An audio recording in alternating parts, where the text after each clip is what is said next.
Hey gang, welcome to Blood, Sweat and Pears, episode 14. It's your proper village vodcast brought to you by the good folk at the Lamb and Flag pub in Worcester. I'm Jim Dale, although I'm dressed like Ricky Gervais. He always looks like Jack Grealish. You always say that, it doesn't mean anything. You do a bit, don't you?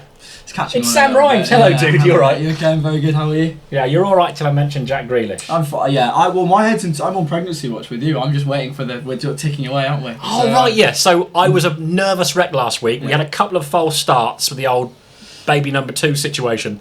Since then, nothing's happened. Still got my phone on the desk. Still might have to make a dash for it. But it's all gone quiet. So we could pop any moment, but I wasn't going to shock anyone there by saying that I was on pregnancy watch, because I think it would have been a bit of a curveball. I'm still on your pregnancy watch. Appreciate it, mate. God bless you. But, I mean, it does mean that as things have stabilised in the world of Jim Dale, we do have a guest. As you know, we like to cover the elites down to the grassroots. We got ourselves a clubby. I've got to get the name right, not the player, the club. It's Chris Jones, captain of Worcester Cricket Club, not Norton Taverners. That's absolutely correct, yeah, very good. Great intro. Thanks very much. How you going, Chris? You all right? Yeah, really good, thank you, really good. Thanks for having me. Okay, so you know the drill, gang. We're going to get through all the results, all the tables. We're going to cover what's going on with Worcester Rabbits, men and women. We'll give someone's hideaway insider, courtesy of our good friends at Westerns as well. But we've got to get on our clubby a little bit, so let the interview commence. So, team roll, please, sir. Team roll. Captain, this is my 4th year now doing it. For my sins, must be a glutton for punishment. Batting wise, anywhere this year from 3 to 6, 7. I'm definitely a team first man. Obviously, I like to be top order. I'm more of a nudge and a nerdler than an entertainer, so you're probably not up your street. No, that's right, mate. Try and keep that strike rate between 70 and 80, just to tone it down. So you're a top order batter, but depending on the circumstances, you drop down because you're not a power hitter. Is that fair? Possibly, yeah. And also, I think as captain, sometimes we've got a lot of young players coming through, so try and give some opportunities where I possibly can, get some people. I'm just He's saying all the right things, isn't he? He's saying all the right things. I think great. Recruitment, recruitment, absolutely. Highly diplomatic stuff early doors. Okay, well look, cricketing hero. Cricketing hero, Ben Stokes for me. I think I like the way he captains. I'm going to throw this out there. I'm a bowl first captain, so I've just let my secret out of the bag for all the captains for the rest of the season now. 4 games left, yeah. It doesn't matter what the pitch is. It could literally be flat as a pancake, dry as anything. I will bowl first. Absolutely no doubts. Is that a personal thing, or is that because your team are better at chasing? I think more for me, it's just the case that we've got such a good batting lineup. Like we bat down to 10. I mean, Charlie Weaver, the bat's 11. Probably not a batsman, although he has won us 2 games this year, so we'll let him off. But like we've got lads that are averaging 30 odd at 8, 9. So I feel like we can chase a lot of scores. I mean, in the Premier Division, that's going something, isn't it? Yeah, absolutely. Yeah, we've got some guns down there. Yeah. So is that the strength of your side then? Because you're a really competitive side. It's just you're going to be hard to beat, aren't you? If you're hard to bowl out, you're always going to be competitive. I like to think so. Yeah, I think obviously I'm a big fan of the win-lose format. Obviously, we've just gone back into that after the 11 weeks of the win-lose draw, where sometimes it's not always as entertaining. But yeah, absolutely. I think the depth of our batting, and obviously even in our seconds, got blokes coming in. We had a lad this year, dropped into the 2s, went and scored a ton, back in, and he scored 100 off 65 balls last week. So get around that. Well, hero Ben Stokes, a modern great, it has to be said actually. In the past couple of years, he really has he had big moments as a player, but as a captain, you start to see something rather different. It's not just those flashy moments and those highlight reel moments. You get an idea of the ethos of the man and the influence he has on other people. Absolutely. Skipper as well, good shout. What about your favourite clubby moment then? Favourite clubby moment, I think for me, obviously, Worcester's my boyhood club. So obviously coming back and playing for them 4 years ago, unfortunately first season I was injured for the entirety of it, so watched the side get relegated back to Div 1, got appointed captain, and last season we won the league. So with the last game of the season we needed 5 points to secure the title, so we played Berghill at home. A few of their players, fair to say, turned up a little bit hungover, including the overseas. Okay, and they knew what was going on with us, so they knew we needed 5 points. Fair play, they won the toss. They batted, expecting us to potentially roll them out. Yeah. I imagine. I'm not sure. They ended up scoring 337 for 5. So we only got 2. We need 5 points. We only got 2 bowling points for that. So we need to score 200, and then we chased it down with 2 overs to spare, which was the full 3-3. Yeah, absolutely, which is amazing. Obviously, could have just gone patted it, get 200, win the title, but no, we went for the win. That's the way we want to play cricket. Absolutely, win always. Don't play for draws. No so your chance. favourite clubby moment in your many years of playing this gorgeous, beautiful, wonderful game? Yes. Unnecessary drama, but a glamorous way to win a pot. Absolutely, and I didn't bat because I was batting myself at 6 or 7, so I let the boys do it, and I just got to watch it, soak it up on the balcony. Ben Stokes being my hero, nothing like him as a captain in regards to, he always seems pretty cool, calm, collected. I'm a nervous captain. On the field fine, but when we're batting, I'm walking up and down. First 3 games of the season, we won by either a wicket. We tied the first game of the season, and then won by a wicket in the 3rd game. So not great for the heart rate now. No fingernails left when you're absolutely. So a lot of nervous energies. Are you superstitious? Do you have that thing like if they're going? Time. Yeah. So what is it for you? Because sometimes it's sitting in the same spot and not moving. But if you're pacing, I've got loads. So pacing definitely, sitting in the same space, including my wife comes to every single game. Fair play to her. She can't move. The lads can't move. The worst one is, especially in the peak of summer, is I wear long sleeve shirt in the field and batting with a jumper, short sleeve jumper, long sleeve shirt, which regardless of weather. Yeah. So we played some hot weeks this summer as well. Yeah. So an email came out a few weeks ago, the hottest week of the summer so far. Aswood Bank was the hottest place in the UK according to some sort of survey. We got an email saying, and we were playing. Guess where we were playing the next day? Aswood Bank. Yeah. It's 30+ degrees, and I'm going out to bat, long sleeve shirt, jumper over the top. Yeah, I absolutely melted, to be fair. Have you considered, and I mean this respectfully, have you considered therapy? I think that might be a good shout, and I think my wife has pointed me to that a few times. Skip's just like, I mean, that's a jumper no matter what. It's just religious. Like even if it's the cold start in April, and you're not putting on a long sleeve sweater either. No, absolutely not. No, come rain, shine. Is that regardless of how you're going? Personal form has never affected. No, it's just been something I've done since I was a kid, and I've just kept it going. I've got one with my batting shorts. I won't wash them until I've got a duck. So that's not a great one with the lads. Not a popular one either. So if I get a duck, I'll wash the batting shorts. If not, then nice. I've not had so with the pacing, touch wood, I've not had a duck for 4 years for Worcester, but that's not great. You've said that's it. not great. Now you've said it.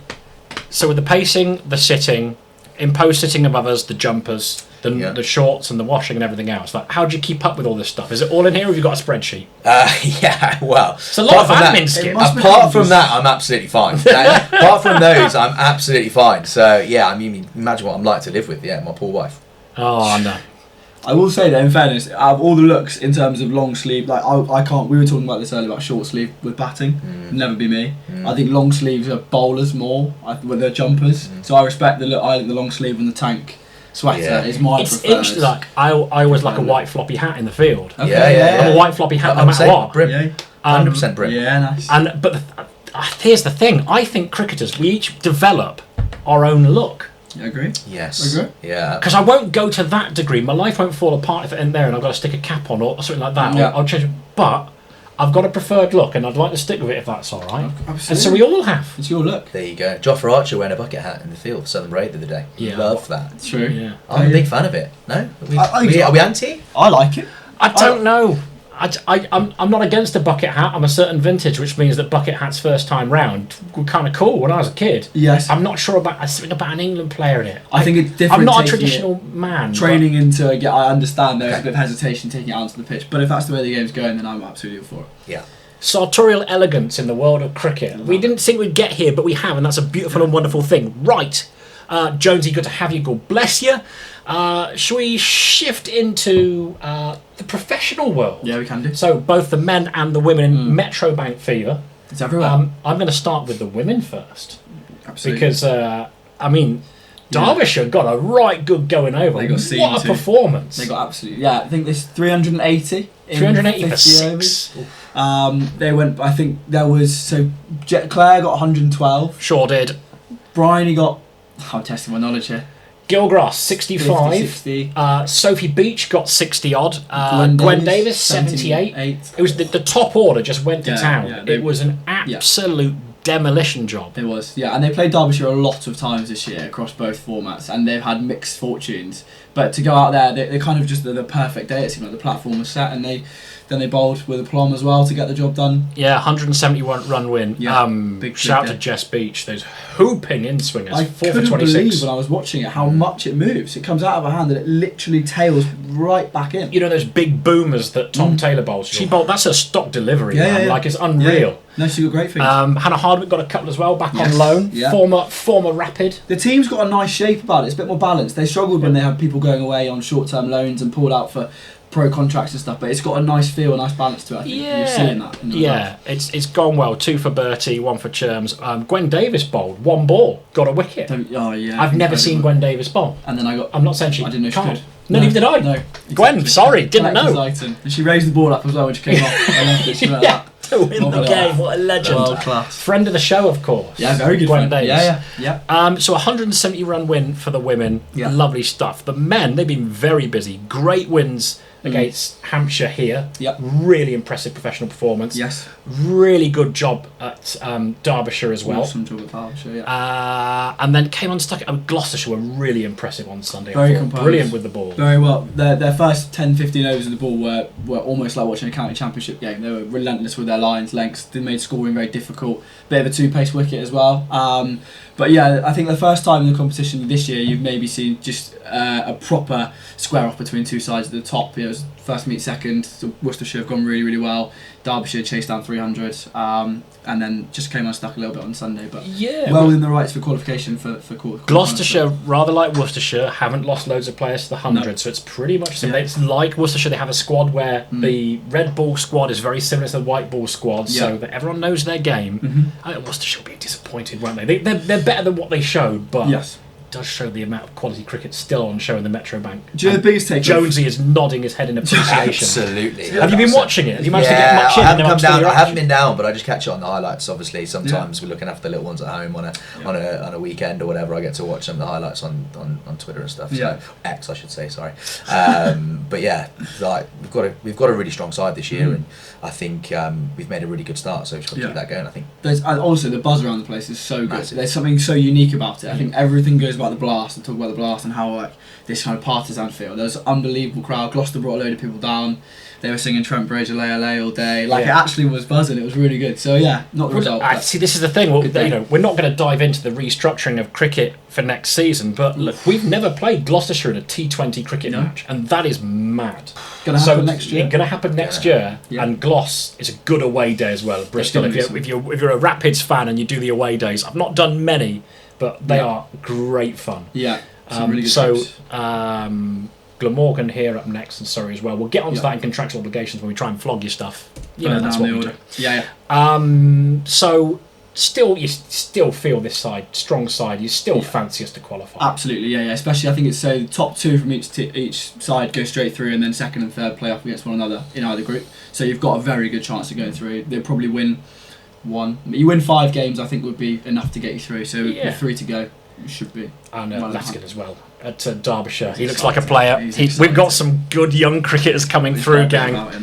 Right, so on to the Birmingham League where the pros meet the amateurs and all that caper. Yeah, it all happened again. It's all going on. Barnt Green, they went down by 73 runs to Shrewsbury on Saturday. Moseley scored 305 in a big 34-run win over Wolverhampton. Mike Bevan picked up 4 wickets for Harborne. They skittled Hales Owen for 122 on their way to a 44-run victory.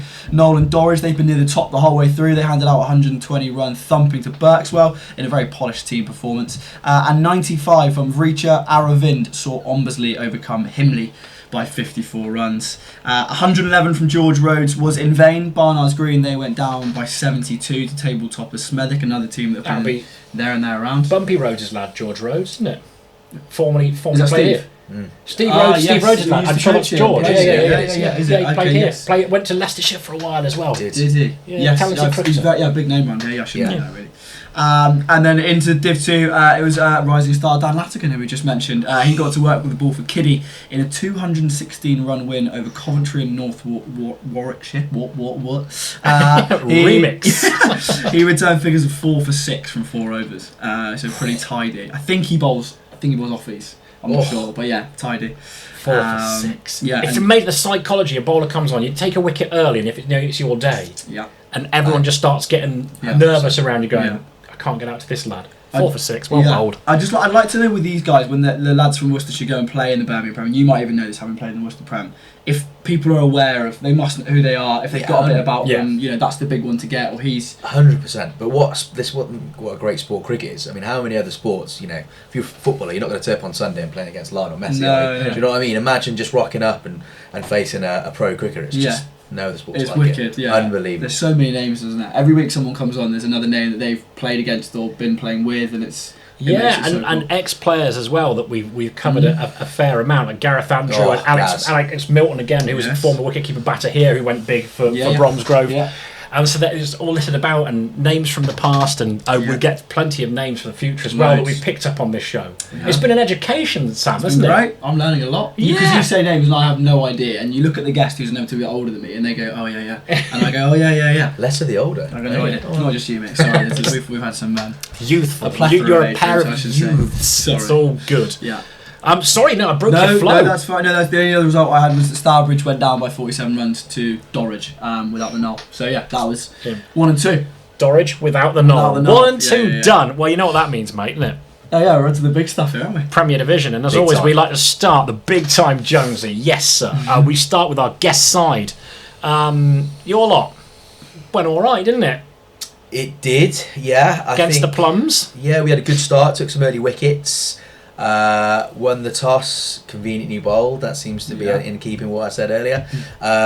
Fresh deck, no real demons in it. Just took some early wickets, and they managed to scrape up to 180. Probably a bit disappointed. They probably should bowl them out for 130, 140.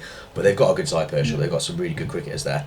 Well, you say took early wickets. Let's be more specific here. Charlie Weaver took early wickets. He got a 4-for, but he rattled through the top order, didn't he? Yeah, he's been unbelievable. He is literally the ultimate clubman. Charlie Weaver is absolute top bloke. Biggest hands in England. Doesn't drop many catches. Although he has dropped one this season, actually, come to mention. But yeah, he's been unbelievable for the ball with us. Took the big wicket of Jaden Levitt early on in the season against Bromsgrove. I mean, he's a run machine, isn't he? Yeah. I mean, 800s, no 50s. I mean, he just doesn't not convert. The bloke is an absolute gun. Yeah. We played at their place earlier on the season and stuck deep extra cover out for him because he's strong through that area. Left a bit of a gap. He's tried to play one across the line off Charlie, chipped up straight to me, and it's looping up to me, and I'm thinking this is the easiest catch in the world, but if I drop this he's going to score 100. So very, very grateful to clutch onto that. I think he got 8 or 9 that day, so we beat them. So that was big Sally when you got rid of him. Massive, So big Charlie Weaver is massive bucket hands. Is he pace? Is he moving it off the surface? What sort of bowler is he? A bit of a swing, nips it a little bit off the pitch. Got a comparison to the pro game.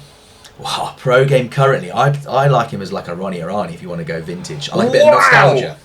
Ronnie Irani, not necessarily the height, but just the way he nips it. Ronnie Irani, great cricketer. Former Essex and England all-rounder Ronnie Irani. Partial to a mullet, a proper wide boy, but he's one of those cricketers who's always in the game. Okay.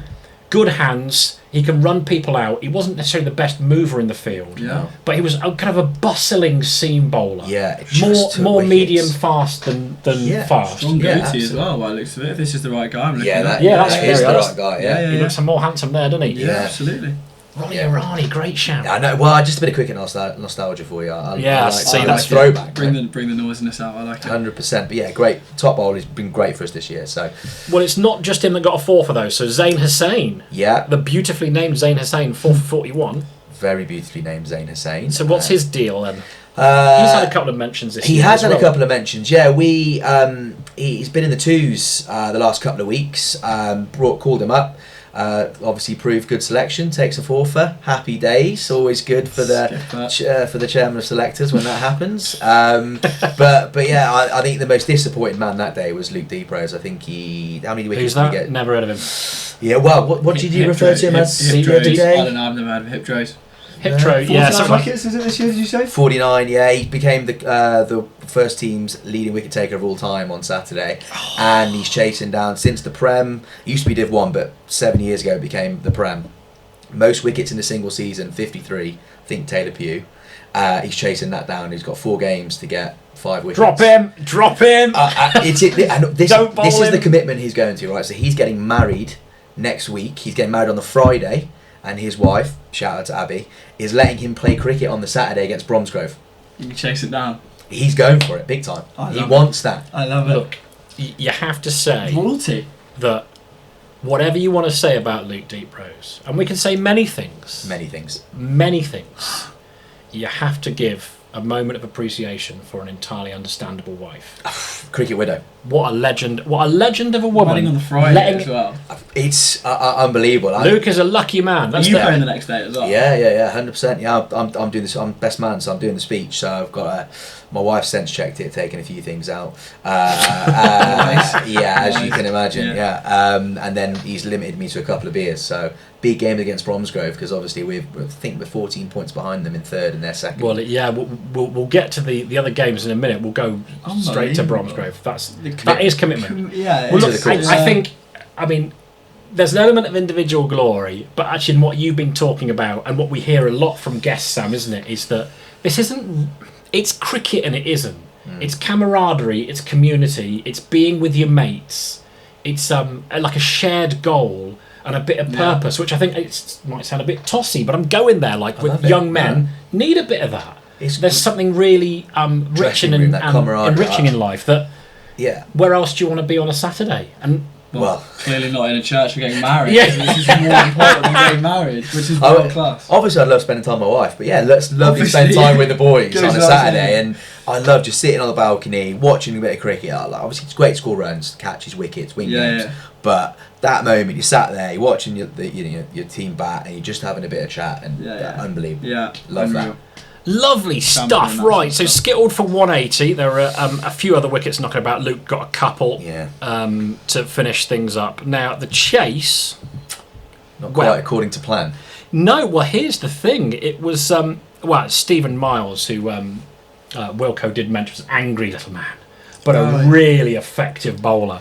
And Steve was effective. He removed 3 of your batters for 5 or less. Including me. Including yourself. I wasn't going to specifically mention that, Skip. I didn't want to do it to you, but he got rid of Lewis Franklin, who made a start as well. So this really, it could have gotten ugly. 78 for 7. Slumped to. I think the bookies would have been pricing us up pretty high for that one. Miles, we would have been massive. 10 overs, 4 for 24. And look, there's some decent figures knocking about. So you've got to say... talk to me about Matt Walters and Shamir Ahmed, because those two from 78 for 7, what a job they've done for you. On a different track. Shamir, I think it was doing all sorts. They must have flattened out later on in the innings, I think. Heavy roll. Big time, 100%. Sun baked it. It was different pitch, second 25. Matt Walters is constantly in my ear. He's an unbelievably good bowler, good batsman. But as I mentioned earlier, with our strength of batting, he's found himself at 8, 9, 10 throughout the season, constantly nagging me for number 4 or 5. Give me a chance. Well, he went out to bat, and I think I'd got out the wicket before, and I said, "Oh, yeah, mate, go, put your headphones in, because he likes to get himself psyched up." Yeah. And I walked into the dressing room, just got out, threw my bat down, and I looked at him. He's got his headphones, sat in the corner, getting himself pumped up, and said, "Look, it's your chance today, mate." Out he goes. Wins the game. Absolutely, yeah. Shamir normally bats 4-5 for us. Hurt his neck early doors, and I don't want to bat today, Skip. Just going, unfortunately had to go out and just sort of did a job, held up an end. 40 odd not out. But yeah, Matt Walters was he batted incredibly well. Here's the thing, did more than hold up an end. 41 from 67 balls, 5 fours. But Matty Walters, good boy, 59 not out, 46 balls, 9 fours, 2 sixes, a strike rate of 128 under the pump. And that is a big win for the Plums. And I'll tell you for why. in the chase for promotion. We're going to start at the top of the table. Stourport, another win for them. The local club for local people. The Bank got spanked. Aswood openers Tom Underhill and Connor Andrews put on 30 for the first wicket, and that is as good as it got. They were rolled for 78. Ryan Derrick does what Ryan Derrick does, and that is take a bucket load of wickets. 4 for 26 for him. Junaid Iqbal 3 for 27, and Sam Beadsworth made 36 now in a comfortable chase. But the key one, it's Bromsgrove. Yeah. Really, you feel like Stourport are going to have this league, and you and Bromsgrove are going blow for blow. And you mentioned the big game coming up. Bromsgrove stayed second, but they got beat on Saturday. Big result for your lot. They lost to Pedmore. Alex Milton, formerly of this parish, top scorer with 145 and a total of 295. Skelding, Ashik and Langford took 3 for Pedmore. In reply, Skelding and Millard had half centuries apiece, and Porter made exactly 100 not out. Pedmore win by 6 wickets. Elsewhere, Old Elizabethan ones beat Bark Green 2s by the same margin. Not only did they surpass a total of 154, Nick Buckle took 4 wickets and Jack Taylor made 73 not out for OEs in that one. Another successful chase, this time by Lie Wands to beat Worcester Nomads by 5 wickets. Sam Roberts made 80 of Nomads' 174 runs, and Batty and Raza took 4 and 3 wickets respectively. The runs were knocked off by committee, and the only team to win batting first was Redditch Wands. They defended 220 against Ombersley 2s. All 7 of Ombo's bowlers took wickets, including our boy Ben Hallam. Oh, yes. Who's good company, wasn't he? Good lad. And Adil Sajid top scored with 58. The reply never got going, all out for 135. Halim Basharat took 4 for 20. So, the Premier Division table. Let's have a ganders. Stourport on 7, top the pile. Played 18, won 15, 364 points. And this is where, again, it's interesting. Bromsgrove, they got beat by Pedmore. So they're 12 wins, 307 points. And Worcester, Jonesy, 293 points, 11 wins. In range, 14 points the difference. Then there's a drop-off to Ombersley and Aswood Bank. At the other end of things, Worcester Nomads, well, they're in a sticky spot. 18 played, just the 4 wins, 159. They had been in range for a while because they've been hard to beat and they've been picking up draws, but it's looking like a sizable gap now. It's up to 180 to Redditch first, and then Pedmore, despite that win, just 4 points above the drop zone, 184 points. Then OE's ones on 190. So that's the Premier Division table. It's all popping off, isn't it? There's a lot happening. It is all popping off, to use young person vernacular. Yes, Popping off. It is popping off. So what's not popping off? My wife. No, true. Still no baby. Come on, love. Come on. All good things come to those who wait. Droitwich Spa, they overcame Barnard's Green by 15 runs in a close game where Lincoln Kellett scored 118 for the side batting first to see them to 279 for 8, and then he followed up with 4 wickets from his 10 overs to see his team home. Kellers, bloody great work, mate. An unbeaten 100 from Damon Gareth led Bewdley to a 4-wicket win over Hagley. They chased down 237 in the final over, which is thrilling. We know we like a close finish. Not so close at Fledging Green, however. BTW slamming 386 for 9 in their 50 overs. And it was number 10, Dawson Norville, creaming 48 from 15 balls at number 10. Right, wow. Firstly, great not. Secondly, even better Dawson name. Norville, great name, old boy. Yeah. I'm not sure any origins, but I think wicked on its own. And then he goes and slams, he's striking at about 250 in there. Love it. Yeah, when a number 10, it just comes off. Even the thick outside edges are throwing flying away. He's throwing the wood at it, yeah. Oh. Yeah, I've seen him back. He throws the Really? throw the willow. Does it? Yeah. Is he a big lad?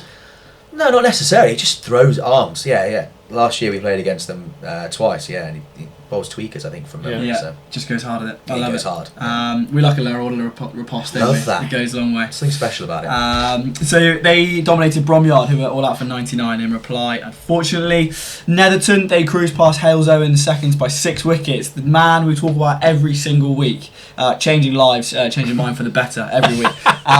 In action once again, 6 wickets for the main man. And it was No Man Wakar scoring 70 in a successful chase of 144. Brockhampton's number 8. It's all about low scoring tailenders this week. Greg Layton, he scored 60 for Brockhampton at number 8 in their total of 204 against Himley. That proved 63 too many for the side in reply. Colwall won a thriller by 6 runs against Barter Street and Lugwardine. A ton from Jack Collins, I think he's skipper down at Barter Street and Lugwardine. He set up a commanding 302 for 4. They were made to work very hard though by Saminda Fernando and Max Backhouse, who both scored 50s, but Colwall hung on at the death to win by 6 runs. And I've quoted here the beerest of margins. The beerest of margins! And the accent as well to go with it. Unbelievable. So yeah, lots happening. And some more cracking names. Yeah, I mean, the team names are great too. Yeah. No, busy week in Div 1. But every league's sitting like it, isn't it? Every league's it's like shifting, moving, shapers. Yeah, big time. High drama. Okay, right. Well, let's get into the league table then. Div 1, Brockhampton. Well, again, we know the direction of travel for them. They've gone well. Top of the pile, 332 points for them. Bewdley first in second place, 288, so a bit of a drop-off with 4 games to go. Feels like a bit too much to surpass them. They got Netherton breathing down their neck on 277. Just 11 points separate them. Then there's a bit of a drop down to Colwall on 259. At the wrong end of things, Bromyard, well, you know, the famous win that we celebrated hard. God bless you, Bromyard. 92 points. Haleslow in seconds in the drop zone. And this is the beerest of margins. 191 for Haleslow. Barter Street and Lugwardine, 192. Himley, 194. And Barnard's Green, 194. 3 points separate 4 sides in one spot for the drop. Chocker, isn't it? Stick that on a promo. We got 4. How many weeks we got left? 4 games to go. Yeah, it's 4 games to go and 3 points. That's going to be really exciting. And I think at the top of the table as well, second and third, I think Brockhampton are pretty much home. Yeah, they've gone well all year. But Bewdley and Bewdley and Netherton are the 2 sides. 11 points separate them. Bewdley, good club, some good pros. Damien Gareth have got a ton. Good bloke as well. Good skipper. So there we are. So there's plenty of drama, and the good thing as well is that, you know, it rained all last year and it never started this year. So it looks like we don't have too much bother with games called off when it really matters. Not a single game. We've had rain-affected games, but we've managed to get a result. We've not had one game called off or not been able to get a result. Was it Netherton? You said earlier it always rains in Netherton. Oh, it always rains in Netherton. It could literally be mid-July.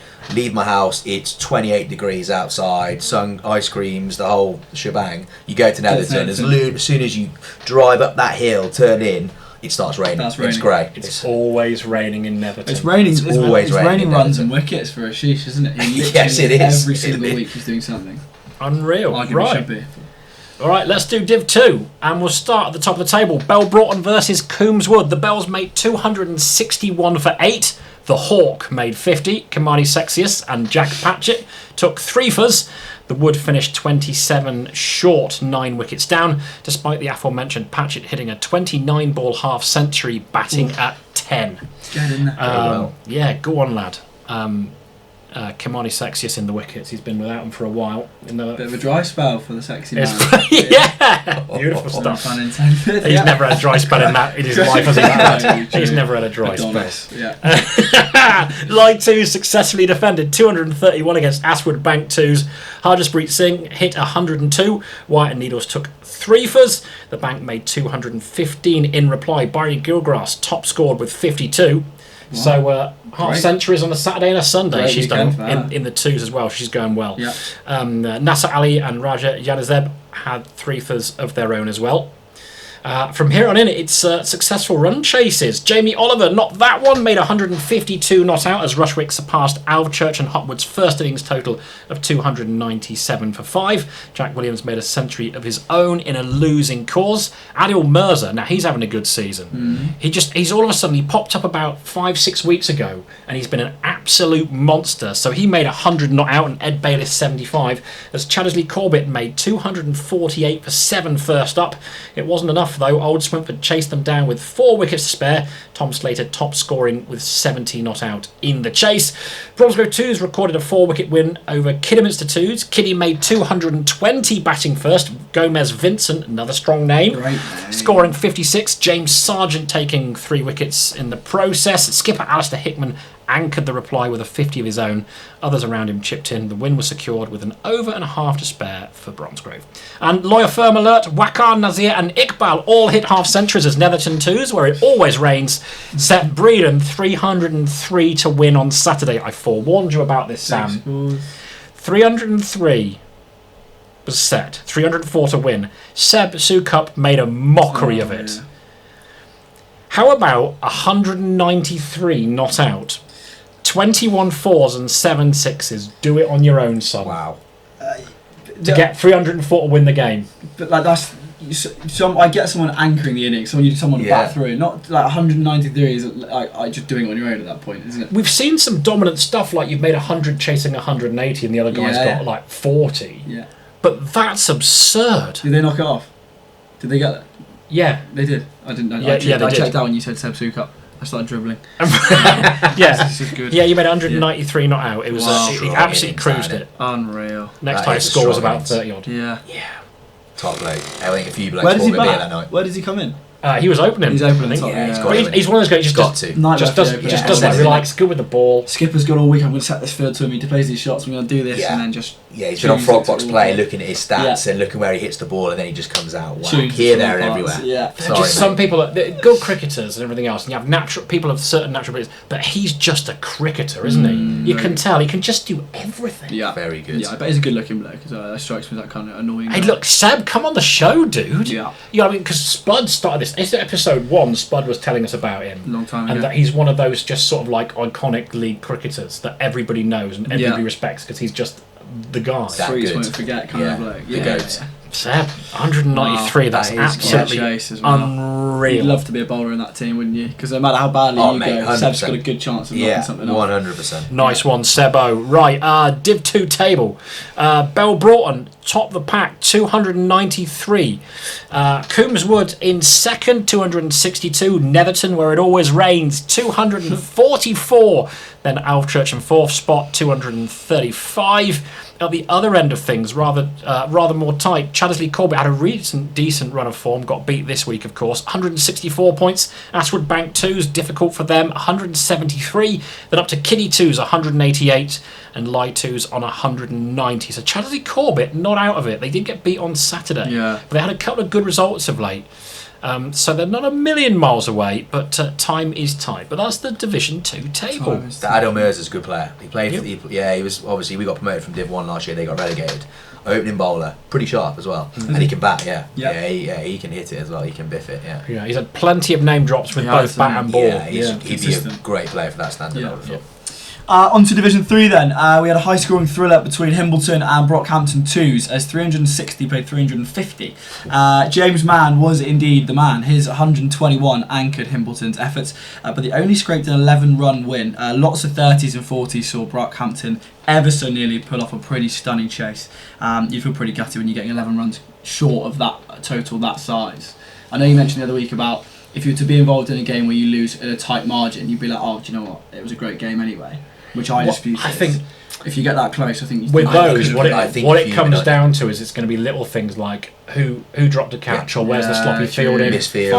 When it's that, I think when it comes down to the last two, if it's like 2 or 3 runs, 1 hit, it's just a classic. When it's like, for an odd reason, like losing by 10 or 15 would annoy me more because you're going, where are those runs? Where have we dropped them? Replaying stuff. You know? Reliving it. Yeah, I can get on board. I can get on board with that actually, Jimmy. Not bad. Thanks, mate. Appreciate you. Thanks, mate. You're not. Yeah, that's quite. Sensible. I'm not. What you're going to go? I was going to say you're not all bad. No, true. You're not entirely hopeless. You're not. No, you're That's not. all right, mate. You carry on. Apart from the Ricky Gervais shout earlier, which I think is very offside.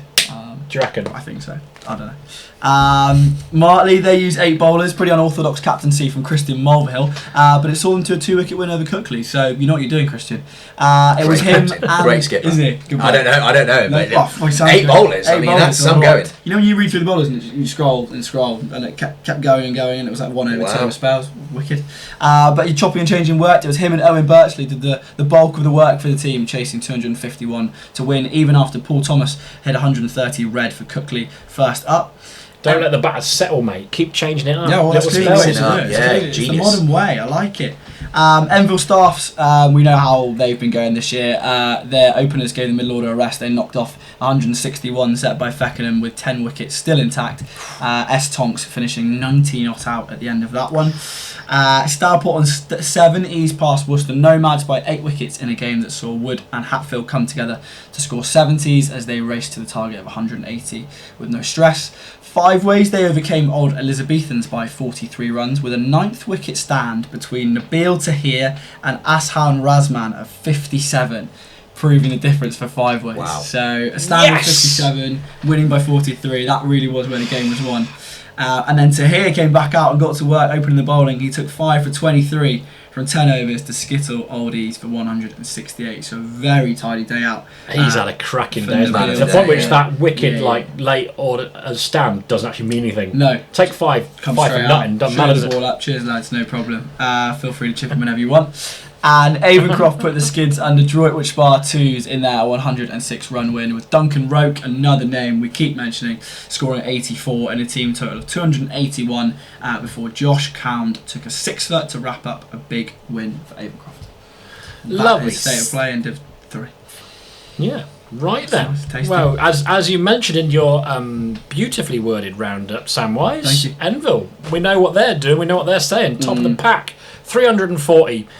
A 41-run lead over Old Elizabethans. 2s are on 299, and then you're dropping down to 280 for Stourport on 7. So they haven't quite sewn up the pot, but they're going up, aren't they? Yeah. Let's be honest. Yeah. Hambleton aren't out of it in terms of a chase for a second spot, but they're going to have to get a move on. 272 for them. At the other end of things, Droitwich Spa 2s are still without a win. 109 points though, so they've been competitive, but they can't get over the line. Worcester Nomads, tricky time for the 2s as well as the 1s. They're in the relegation zone. 153 points. Then it's a jump up to Feckenham on 172, and then Cookley are north of 200. So Nomads and Feckenham there in a little bit of a dance, and I think Feckenham have been able to keep them at arm's length all season, haven't they? Yes, they have, just about, yeah. But they're scrapping, aren't they, down the bottom? Droitwich and Worcester, like you say, they're not completely falling off yet. They're still sticking in there. Yeah, I think Droitwich are gone, really. They are 60-odd points behind Feckenham, above that dotted line. But Nomads still have time. They'll be clinging on. They'll be clinging on to a bit. You have to cling on to a bit. Tough time at the moment, I think, for Nomads. Though obviously, Ranscombe on good club, good people, but obviously in the 1s and 2s, a bit of a tough time. That knock-on effect sometimes happens. Availability. I was talking to Ollie, played him last week, and just not getting consistency and availability and holiday. And they had 2 blokes at Oasis in Edinburgh last week, so just lack of commitment, boys. That's what it is. What's the last time the Oasis? Thing is, I mean, we hit 320 and a bloke hit 110 off 65 balls, having been 10 off 20. So I think I might have gone to Oasis as well. Actually, to be fair, yeah. Although they weren't to know that. No, true. Right. Okay. So Div 4, innit? Div 4. You know what that means? Going back over to Skip, going back over to Jonesy, another really impressive win. It's by far the best showing. It took us ages to get a guest on whose club had actually won anything over the weekend. Your lot have dismantled everybody you've played. So the 2s took apart Tenbury Wells. Comfortable win. Bryn Evans hit 120. Clark Napton 49 not out from 24. You Welsh? No, he's not Welsh, but he's been in and around. He's been in and around the 1s for last few years. Had a bit of a tough time early on in the season, so put him in the 2s, and he scored a couple of tons. He's been away for a couple of weeks, hence why he's back in the 2s at the moment. But obviously, with runs like that, he's going to be knocking right on the door, especially with blokes that are getting 3 on a Saturday, not pulling their weight. And Clark Napton's been, played for a start of the season, moved in with his partner. We haven't seen him for a few weeks, but he's back. He's taken a few wickets. I think he got some runs as well. He got he got 49 not out from 24. Oh, perfect. Down the order, and to set 351 for 8, he took a 5-for. Did he? So Michelle Pfeiffer. Michelle Pfeiffer. So Tenbury got rolled for 132. Tom Pinfield got a 3-for as well. But let's go back to Clark Napton, because that's another strong name. It's a great name. What's his deal? What does he look like? What's he bowl? So paint me a picture of Clark Napton. 6 foot, dark hair, not a bad looking guy, I'd say. Yeah. Comes in, nips it in, sharp, relatively sharp, I think. Just a good cricketer, left-handed bat. Loves cow corner. Yeah. Loves cow corner. I don't know how many of those runs. All left-handed. I think that wagon wheel there's going to be 90% in that zone there, because he will club anything across. But also he can play proper creep shots. He's a proper player. Like I said, we've not had him around for 6 or 7 weeks, and it's good to have him back in the fold and a little run out in the twos, and maybe he's got the bug again and then he'll be back. Love it. Which should be good. Spokes and Goodman both took a wicket apiece as well for your lot. Langlands, Kitchen and Kemp made 20 odds for Tenbury, but they never really stood a chance. Margin of victory, 219 runs. Big day. Good day out. Yeah, great day out for the twos. So a chance to put pressure on the top two, which is what it's all about. It's the tail of your season, isn't it, really? Firsts and seconds. Yeah. Lovely stuff. So promotion rivals, big upset in Division 4. Romsey and Huntington chased down Redditch's 301 for 4. Miley, Tromans and Mason hit half centuries to win by 4 wickets. Earlier on, Wiswan Chowdhury made 182 for the league leaders, but still came up short. So Redditch got done. Imagine that, 182 Rizwan Chowdhury made, 133 balls, 21 fours, 12 sixes. And they still got done quite comfortably. Livid at the bowlers. Some knock that, isn't it? Livid. Yeah, unreal. Harborne, though, also in the top 2, they didn't slip up. They bowled Hagley out for 186. Harris Hussain took 4 wickets, Michael Keogh 3, Neil Hurst top score with 47. Harborne opener Sumi Malik anchored the reply. He made 82 in a 7-wicket win. Ben Evans and Jack Church made 66 and 64 respectively as Malvern surpassed Old Vigornian's total of 231 with 3 wickets to spare. The winning runs coming in the 36th over, so they got a move on. Pershaw 2s posted 228 against Clavely thanks to half centuries from Tausif and Chowdhury. Ed Slim, the pick of the bowlers in that innings with 4 for 23, but then Tausif turned tormentor with the ball. He took 4 for 29 as the Plums claimed victory by 3 runs. He gets mentioned quite a lot, actually. Tells of leggies. Is he? Yeah. Oh, tying people in knots. Tricky operator. Well, I was quite annoyed that I couldn't do a Thorner in someone's side because Andrew Thorner, he went well as well. He took a 3 for. How about this for some bowling figures? 7 overs, 3 for 8. Lush. Yeah, tidy. Just grind them down. Spinners go one of 2 ways. We had this chat, didn't we? Yeah. Either spinners take some tap, or they seem to just, as a seam bowler, annoyingly be able to land on a spot and just get patted back. Yeah, 100%. I love that. Line. Leg is difficult to get away as well. Line and length. Leggies are tough to get away. Yeah, right-hander. Finally, Old Hill 2s went big against West Malvern, scoring 402 for 8 in 50 overs. Ravi Nagra made 153. A lot of big hundreds this week. No one seems to want to get out in the 90s. Daddy hundreds. I have single-handedly, Sam, I have eradicated the nervous 90s for league cricketers this season. Just by housing people from getting out in the 90s. Absolutely. The fear of judgment. Being mentioned, name drops on this. You don't want it. I've had a few big ones. Yeah. In my sections, yeah. Anyway. I'm sure they're grateful for that, aren't they? I'm sure they're all very happy that because you bully people, they've got hundreds now. Big time. Good way to do it. The tables have turned, mate. Yes, you were the meanie, and I, you know. Yeah. Anyway, Ravi Nagra well batted 153 for you. Farhan Mahmood made 104 as well. Shan Nagra and Fahim Abbas then both took 3-fers in the reply that saw Malvern's innings end in the final over, 108 runs shy of their victory target. Jamie Gordon, the one bright spot for West Malvern, scoring exactly 100. But West Malvern's difficulties continue. They're in a poor run of form. Mark Muck had a difficult day. We might talk about him later, Mucky. All right. Might come back to that gang. Running him up. Yeah, well, would that he were, mate. Would that he were. There's a lot of hundreds and losing causes, isn't there? Yeah. Been a fair few on both sides today. It's like, honestly, are you delighted? If you know you're getting beat like that, you're getting beat by well over 100. The result is already taken care of by about the 55th over. As a skipper, are you quietly delighted for your number 5 getting a runner ball century and extending the day, knowing full well the game is gone? Housery. You're saying housery. Yeah, or are you kind of selfish? Just leave one and we can all go home? Yeah. It's a different. I mean, for me, I'm in the first camp, 100%. Get the game to go as long as possible. Keep them out there in the sun. Make them run around. No problems whatsoever. Make them suffer as long as possible. But I would be gutted. Losing's just losing, isn't it? Doesn't matter how you lose by 1 run or 100. You're losing. But listen, 100's 100, and it will go down on his stats. So happy days. Yeah, 100%. Fair play. Share that around the Facebook group chat this week. 100% fair play to him. Can't take it away from him, can you? No, you can't. I tell you what, you can take away that you can take the Division 4 table away, which is what I've just done. So I can't tell you what's going on. That's good, isn't it? Don't know what's going on there. It's all right, love. I'm going to retrieve it. I'm back. We're back. Sorry, gang. Here we go. No, they haven't. They haven't jumped into second. Oh. Redditch remain top. It played 18, 113, 299 points. Harborne are the points are the same. Okay. But the rates are slightly off. So Harborne are in second still, 274, and Worcester 2's also on 274. The records are almost identical. So it is tight at the top. Yeah. Good side. Spokesy will be...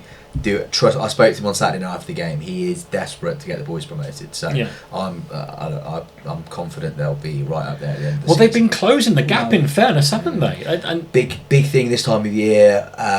We have a lot of young lads, private school. They come back into the fold. No school cricket anymore. Makes a big difference to squads and your side. So bulks things up a little bit. More strength in depth really there. So fingers crossed we can keep that going. The tricky bit is week 1 and 2 in September when.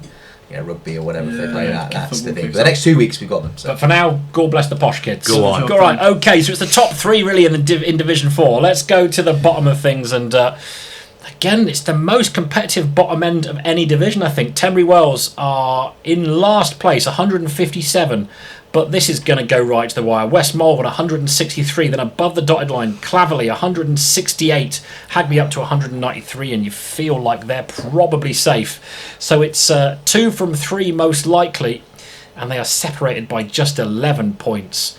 And that's going to be all kinds of twitchy. I do fear for West Malvern, though. They can't buy a win at the moment. Yeah, they've gone into a bad run of form at a very bad time, haven't they? Yeah. Unfortunately, so they're down a little bit. And momentum's a funny old thing in sport, isn't it? Yeah. Cliche, central, but... it's a cliche because it's true. So true. So true. Well, same can be said for Division 5, where it is it's hotting up very nicely. Cutnell Green picked up a 20-point win over Aswood Bank thirds. Ishtiaq Hussain slamming 133 for the Green in their big total of 370. The Bank didn't go away without a fight, though. A valiant reply of 316. Adam Hunt and Keddy Rawlings both scoring 50s in the chase. Stourbridge, they made pretty light work of Barnt Green's 139. They won by 3 wickets, but Eastnall wreaked havoc over Bromyard seconds. Kind of hurts me to say it, with a crushing 235 run win. Jay Emery's big ton doing most of the damage, and then Mr. Element took a fifer during the absolute demolition. Alex Hart scored 153 more runs for Pedmore as they went nuclear on Harvington. They racked up 376 in a 134 run win. A Jordan 4-foot and an unbeaten 104 from Beasley saw Hales Owen pass Bewdley 2s. And finally, it was Harborne who overcame Coombs Wood by 39 runs. Freddie Williams scoring 84, Adam Sethi scoring 56, and Hamza Naeem scoring 70 in their total of 325, which proved too much for the Woods despite an unbeaten ton in the reply from Archie Cranage. Just seems to be that everyone is scoring more and more runs, and the team batting first goes, can you score as many as us? Probably not, but we'll give it a good go in the chase. Yeah. 300 plays 300 and another ton in a losing cause. Crazy, yeah, 2 more in there. Yeah, it's happening. It's all going on. Seal of approval from Jonesy, and we're okay with that. Right, okay, Div 5 table. I still have got that going, so that's okay. Good enough. Cuttle Green Ones, top the pack, 14 wins, 321 points. Hales Owen 3s, 14 wins, 315 points. Eastner first. They are 13 wins, 297. Then there's a drop off to Pedmore. So again, it's 3 teams at the top battling it out. At the other end of things, Bromyard at the bottom, 142. The writing's on the wall for them. Then Barnt Green 3s, 191. Bewdley 2s, 201. Aswood Bank 3s, 206. And Harvington 1s, 209. So all 4 of those... And Coombs would actually, they could in theory be dragged into it, but far too many teams have to have a difficult time, realistically, I think, for them to fear anything. So high drama indeed in Division 5. Now, everyone's favourite league next, isn't it? Well, I mean, it might not be everyone's favourite league, but you know how I feel about it. Yeah, I do. Just feel safe. Passionate. Just feel safe. Division 6, it's kind of where I belong. We'll start at the top because that makes the most sense. Alveley got back to winning ways against the in-form Handley Castle and Upton. James Russell top scored with 64 in a total of 245 for 9. Dan Brown, not that one. And Leo Cunningham took 3 furs. In reply, Russell turned hero with the ball, taking 5 for 30 to secure a 93-run win for his side. A nod of approval again from skipper. Tricky bowler. I think he transferred from Hagley last year and he was in Div 1. I know a few of the Alveley boys. That's a disgrace. Yeah, it was good for that. It's good for him. I like it. He's just gone, do you know what? And Alveley's a great club as well, actually. They've had a lot of investment. They moved grounds a few years ago. Luke Mundy was captain for most of this season. Has changed now, but there's no going into the politics there.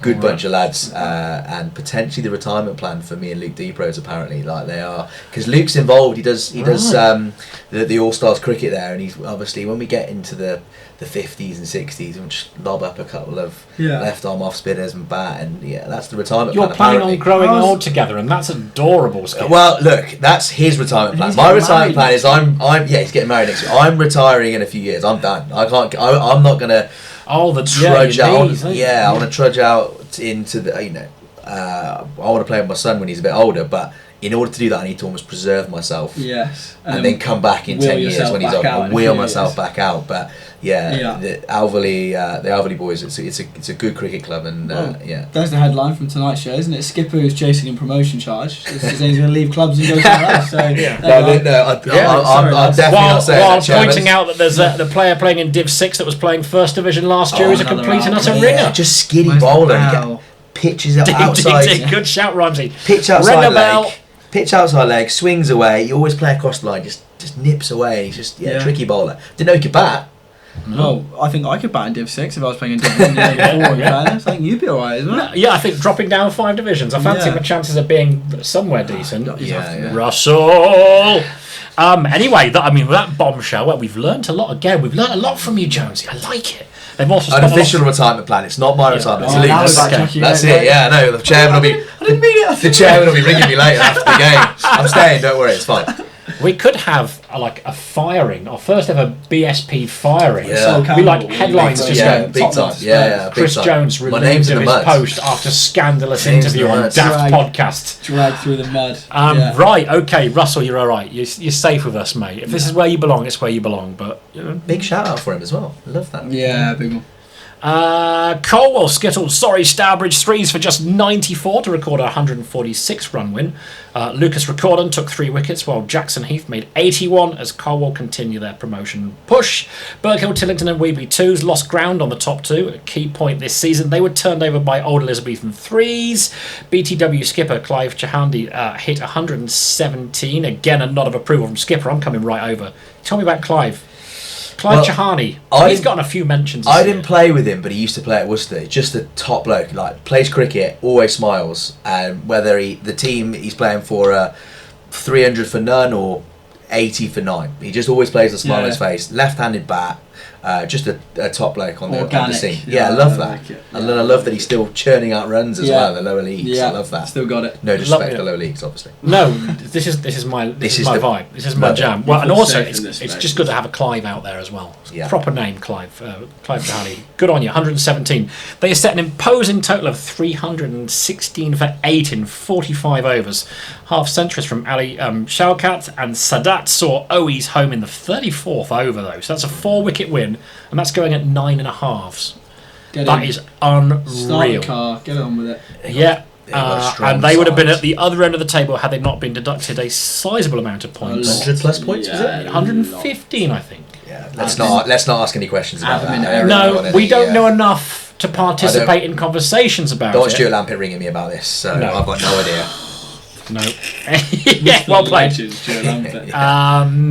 Elsewhere, Himley 3s hammered Kidderminster 3s by 8 wickets. They chased down 238 with ease, thanks to openers Capacity and Thomas both making exactly 50, and Tom Wall making 93 not out to go with his 3 wickets in the first innings.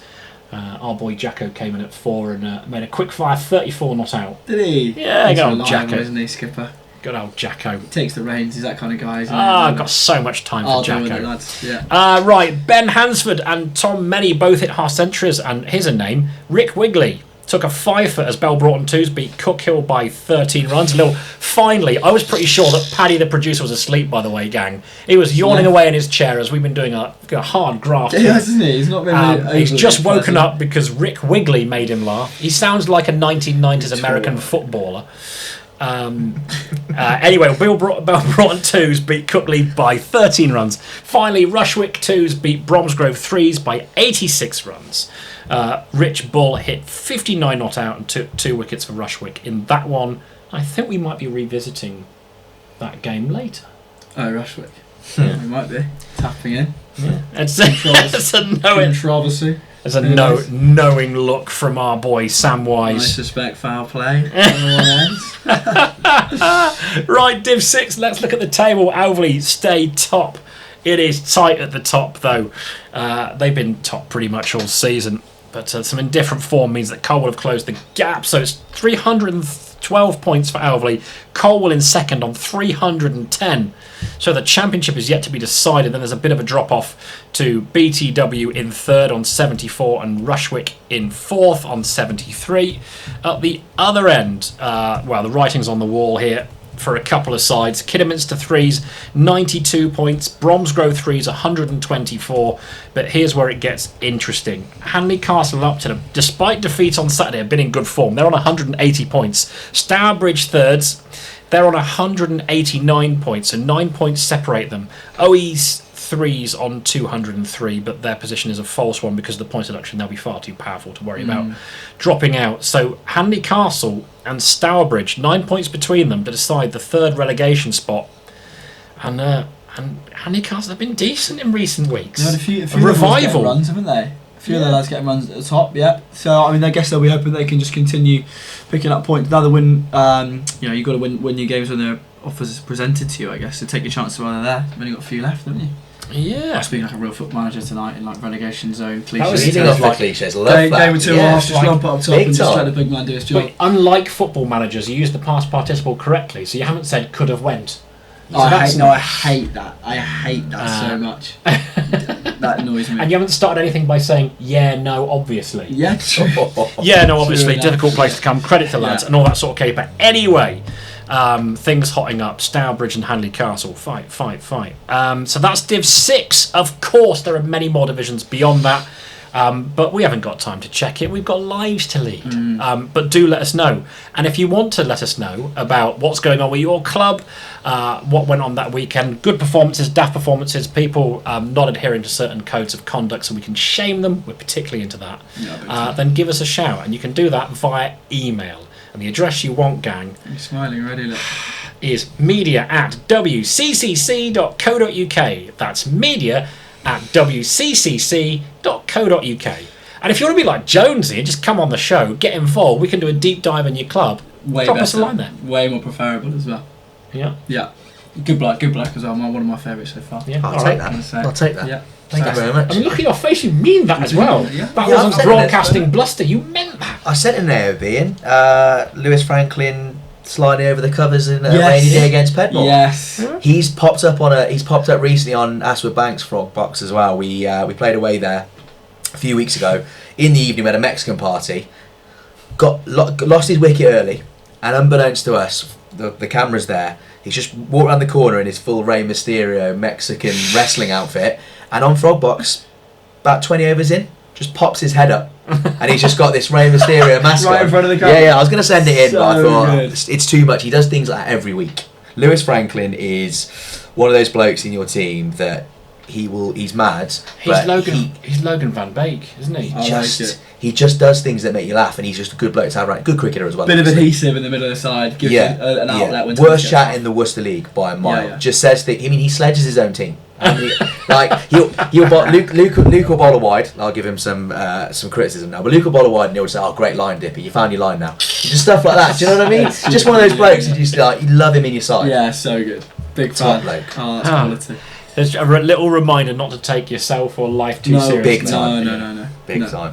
Lovely stuff. Wow, we appreciate you. God bless you. Right, on to any other business, Samwise. Yeah. What are we saying? We're doubling up this week. I've got 2 bits actually. Los Dos. Los Dos. So the first bit is, I'd say friend of the show, but I don't know how friendly he would be with us actually, or with me in particular. Our man Elliot Hennessy from Barnard's Green. Hello. Oh, yeah. So tough week again for the big man. There's obviously something in the Droitwich air because he got a first baller against Droitwich earlier in the season. I think he was pinned LBW first ball of a run chase early on in the season, and this weekend suffered the same fate, coming in at number 4, pinned LBW first nut, sent packing, and it was a good old traditional bat under the arm, head down, good gloves bat, off, straight off.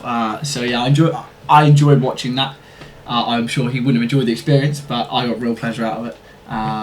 One man's trash, another man's come off, I guess. So, yeah, apologies, Elliot. Sticking there, mate. So that was one thing that caught my eye, and then another thing that was slightly less amusing. I mean, and if I was said captain in this position, James Casey we're talking about from Rushwick Seconds, the aforementioned Rushwick. So I'll sow the seed for you here. Yeah. He's opening the batting for his side. Beautiful sunny day, cashing in on what looks to be a pretty good track against Bromsgrove, I think. Yeah. He's got no umpires at that level, so you've got your own teammates umpiring. So he's got his teammate down the other end, stood there in his polo and his shorts, minding his own business. Anyway, from what looks to be like a fairly straight ball that looks like it wraps him on the pad, I've later found out that James actually just played it straight back. So I'm not sure how his mates missed it that badly, but he's played it straight back. The appeal is, you've both seen it, is nothing more than a. It's a token gesture. It's We'll have a pop at it. Keeper goes up. No one else is making it. No one's making any noises. 100%. And Casey's at the back end, and he's almost turned square leg just to reassess and think about the next ball. His best mate at the other end's just gone ping, quicker than you could say. James Casey back down again, and Casey's turned around. There was no real celebrations. He single-handedly ruined his day, I think. Go and find it. I don't know if we can find it and post it somewhere, but it's one of those things. If the finger goes up immediately, and there's almost this sheepish grin from his mate who's triggered him, almost to say, I think I might have balls this. I think I've done a really bad thing there. But I don't know if I can go, I don't mean there's no thinking time. It's just bang, straight up. Straight up, 100%. It's a committed decision very early. So I don't know. I'll tell you what it is. It's a terrible decision. That's what it is. It's a terrible decision. We can say that. That's true. But yeah, I don't know who the silent standing assassin was, but fair play to you, boss. Yeah, go well. Chucking your captain under the bridge. So KC, tough times, mate. Gutted. He did say though. He did say because he's playing their club have fantasy cricket. He said a lot of people had captained him that week, so he brought himself on to bowl and took 3 wickets because he wanted to make sure that he repaid people who. On the flip side, maybe the mysterious umpire, didn't have him in his team. That was great. That was the way to get rid of him. Yeah. So now we're saying maybe it's not incompetence, maybe it's corruption. Yes. Yeah, umpire. Let's not get into that. Yeah. I'm so into this. It's getting dark and mysterious in any other business. Some good AOBs this week. I enjoyed both of those lovely stuff. Stories. Good work, Samwise. I'm well into it. So here's the thing. You mentioned one contender. Look, Paddy, have we given Brightsider to Elliot Hennessy? So good he was named after a brandy. I don't know. No. So we got Henno, and I got one other one I'm going to chuck out there. There's a few of these knocking about, but West Malvern having a difficult old time. Mark Mucko, 7 overs, 0 for 61, went round the park, got a first ball done. You don't want that from your all-rounder, do you? All rounders questionable. Yeah. All round something. Gives you the, how's your day been? Difficult. TFC. Not a great one actually. Yeah. The journey out was nice. That's not a good one. So. It's difficult times for West Malvern, but maybe we could make Mucko's life a little bit better by chucking him a case of cider, courtesy of our friends at Weston's, or does Hennessy get a shot? I think dear old, Mucky's in the muck, isn't he? By the sounds of it, by that spell. So give him a little pick me up. Hey, look, it's unanimous. So, Mr. Brightsider for this week, courtesy of our lovely friends at Western Cider. It's Mark Muck for his 0 for 61 off 7 and his first ball duck for West Malvern. So alleviate a bit of pain relief. Have yourself your height inside of me, old China. Yeah. Right. So next bit, contractual obligations. Long show this week, isn't it? It's been good fun. We've dug in this week. Haven't we? This is what we like. We've managed to get right in under the skin of the local scene, haven't we? Despite some of the faces that Pad's been pulling behind. Paddy is, I hope you're enjoying it more than Paddy is, gang, because burying Paddy producer behind the glass. Contractual obligations. Look, we covered Metro Bank Fever. Worcestershire, strong side this year, playing some good cricket, coming up against some good sides as well. So this Friday coming, the 22nd at home to Glamorgan. And then on Tuesday the 26th, it's Surrey. Correct. And it's Blue for Baker. Blue for Bake. So what's that about? Yeah, so it's an initiative that the club have kind of set up to raise some funds and awareness for the JB33 Foundation. Obviously, Josh was a much-loved young and very promising young member of the Worcestershire squad, and then everything that happened with his tragic passing last season. So his parents come together and set up the foundation to help raise awareness and raise funds for cricket clubs around the county. So the idea around it is to try and get some sort of blue movement going around the ground. So there'll be players in blue caps, there'll be blue themed bunting, balloons, there'll be... Will you be playing I-465? I'm blue. Yeah. No idea. Blue. Oh yeah. I was going to say that. Yeah. I didn't want to sing it, but we'll play it. No, he will. So yes, we can do that absolutely. But everything's blue, but people are encouraged to come to the ground and wear blue. So it's to try and create a nice... Andrew Strauss's foundation for Ruth in Red. So that's it. Okay, so here's the thing. Contractual obligations. Flog your stuff. General admission price is really generous for the Metro Bank Cup. So I think it's 10 quid for adults.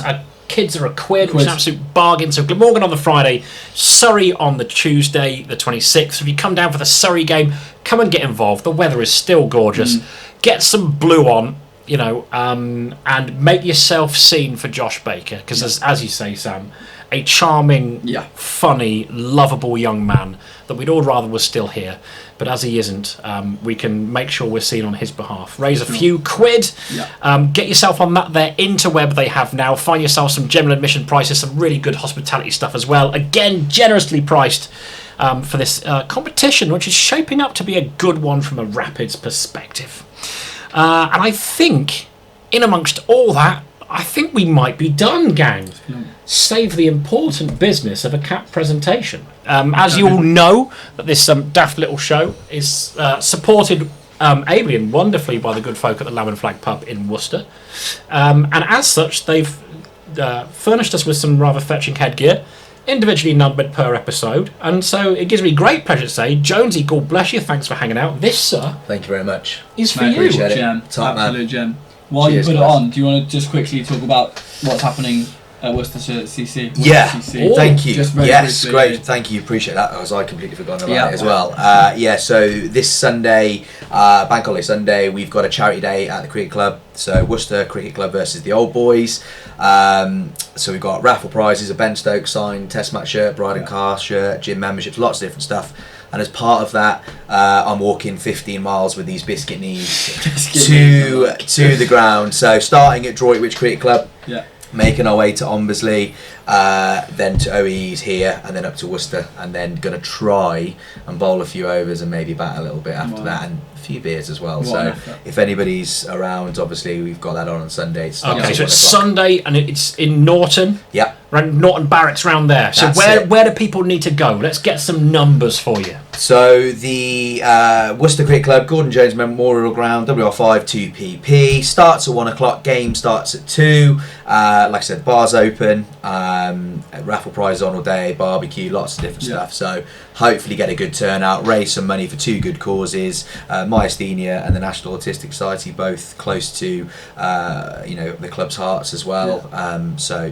Hopefully we can raise some money and awareness as well. And they can come and watch your chocolate knees in action as well. They can, the Weetabix knees will be on full show for everyone to come out. So what a great thing, great cause. Well worth. Well, look, what a thoroughly wholesome and honourable way to end the show. Jonesy, God bless you for hanging out. It's been a real joy to have you. Loved it, enjoyed it, guys. Thank Sexy you. man as well. I didn't see that coming, but Samwise, you speak from the heart. I'm a bit, It's just You're been smitten, a very aren't you? wholesome show. I very much enjoyed it. Well, look, this has been Blood, Sweat and Pears. I've been Jim Dale. He's been Sam Rise. He's been Chris Jones with Biscuit Knees. And we'll see you again next week. See you later, gang.